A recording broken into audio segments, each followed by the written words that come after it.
बहू और बुलेट। घर के बाहर फट फट फट की जोर से आवाज हुई। सीमा को लगा कि पटाखे फूट रहे हैं। वो डर के मारे घर से बाहर निकली। देखा तो सामने योगेश यानी कि पतिदेव एक बुलेट बाइक पर बैठे हैं। अरे डर गई क्या? बाइक लेकर आया हूँ तुम्हें घुमाने के लिए। सच में? मुझे लगा पटाखे फूट रहे हैं। अरे पटाखे भी फूटेंगे और मिठाई भी बटेगी। माँ को तो बुलाओ। माँ भी बाहर आ जाती है। अरे योगेश बेटा, इतनी जल्दी आ गया? और ये गाड़ी किसकी है? साहब की है? हाँ माँ, तुम्हारा बेटा साहब से कम है क्या? मेरी ही है। अरे बेटा, इतनी बड़ी गाड़ी ले ली, इससे तो तू घोड़ा ही ले लेता। महंगी पड़ी होगी ना? माँ महंगी सस्ती छोड़ो और मिठाई लाया हूँ, गांव में बंटवा दो। अरे बंटवा क्यों दो? पीछे बैठो, गांव में बांट कर आते हैं। सब खुश थे। योगेश गांव के बाहर एक कोयले की खदान में मजदूरी करता था। मेहनत और अकल से उसने वहां ठेकेदारी का काम सीख लिया और सूझबूझ से ठीक ठाक पैसा बनाने लगा।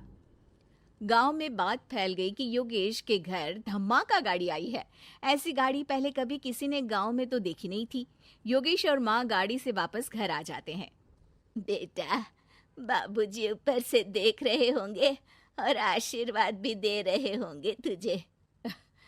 वो होते तो उनको भी घुमाता माँ। पूरे गांव में नाच नाच के मिठाई बांटने जाते। जैसे मैंने नाच नाच के बांटी थी जब वो अपने लिए एक साइकिल लेकर आए थे। बस बस, बाबूजी दो बात भी सुनाते कि फटफट वाली फटपटी ले आया। सीमा आगे कहती है, अपने लिए तो ये गाड़ी ले आए और मेरे लिए?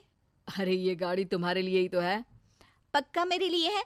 अरे पक्का तुम्हारे लिए है। अगली सुबह जब योगेश सो रहा होता है तो उसे बाहर से गाड़ी की आवाज आती है। वो घबराकर चिल्लाता है, चोर चोर, मेरी गाड़ी ले जा रहा है, चोर चोर। माँ भी जागती है और योगेश के साथ दरवाजे की तरफ भागती है। जैसे ही दोनों बाहर निकलते हैं तो देखते हैं कि सीमा गाड़ी चला रही है। अरे बहू, नाक कटवाओगी क्या? ये क्या कर रही हो? अरे गिर जाओगी, ये क्या कर रही हो तुम? सीमा गाड़ी को रोक कर कहती है, सारे गांव में घुमा लाई, कहीं नहीं गिरी। क्या? सारे गांव में घुमा लाई? अरे लोग क्या कहेंगे बहू? सोचा क्या एक बार? यही कहेंगे कि कितनी अच्छी गाड़ी है। अरे तुम्हारे बारे में। हाँ, कहेंगे ना कि देखो कितनी अच्छी गाड़ी पर बैठी है। बहू गाड़ी रखकर योगेश और सासू माँ के पास जाती है। तुमने कब गाड़ी चलाना सीखा? हमारे बाबूजी के पास पुरानी स्कूटर थी, सीख ली। फिर स्कूल में एक मास्टर जी भी ऐसी ही गाड़ी लेकर आते थे, उन्होंने सिखा दी। हाँ हाँ, स्कूल के मास्टर आजकल यही सब तो सिखा रहे हैं। पढ़ाई का कुछ सिखाते तो कुछ भला होता। अरे बहू, अब गाड़ी मत चलाना। हमारे परिवार में कभी किसी औरत ने पीछे से आगे की सीट पे आने की हिम्मत नहीं की है। तुम भी मत करना, समझी? जी समझ गई माँ जी। सीमा सास की बात सुनकर चुपचाप रसोई में जाकर उदास होकर खाना पकाने लगी है। सास सुबह सुबह मंदिर से पूजा करके लौट रही होती है। तभी उसे दो औरतें रोक लेती हैं और कहती हैं, अरे बहू को थोड़े अच्छे लक्षण भी सिखा दो। गाड़ी चलाने निकली थी, गांव की मर्यादा का कोई ख्याल नहीं है। वही तो। अरे पैसे आने लगे हैं तो क्या मतलब कि किसी रीति रिवाज को नहीं मानोगे?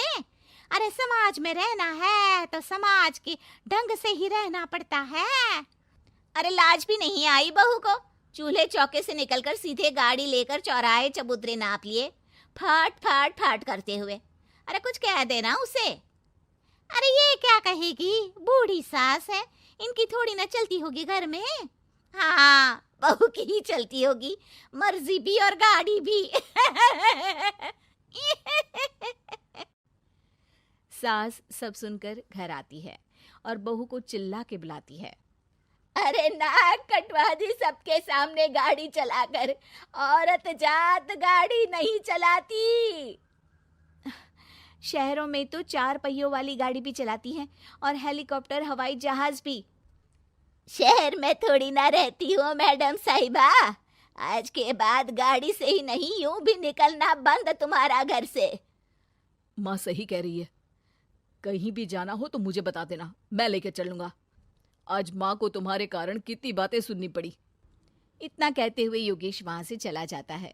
बारिश की वजह से कारखाने के रोड पर कीचड़ रहता है, इसीलिए योगेश गाड़ी घर रख कर जाता है और किसी से लिफ्ट लेकर कारखाने पहुंचता है ताकि नई गाड़ी गंदी ना हो।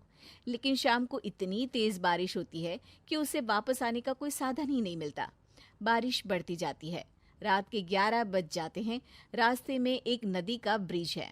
अगर उस पर पानी आ गया तो योगेश कारखाने में ही फंस जाएगा।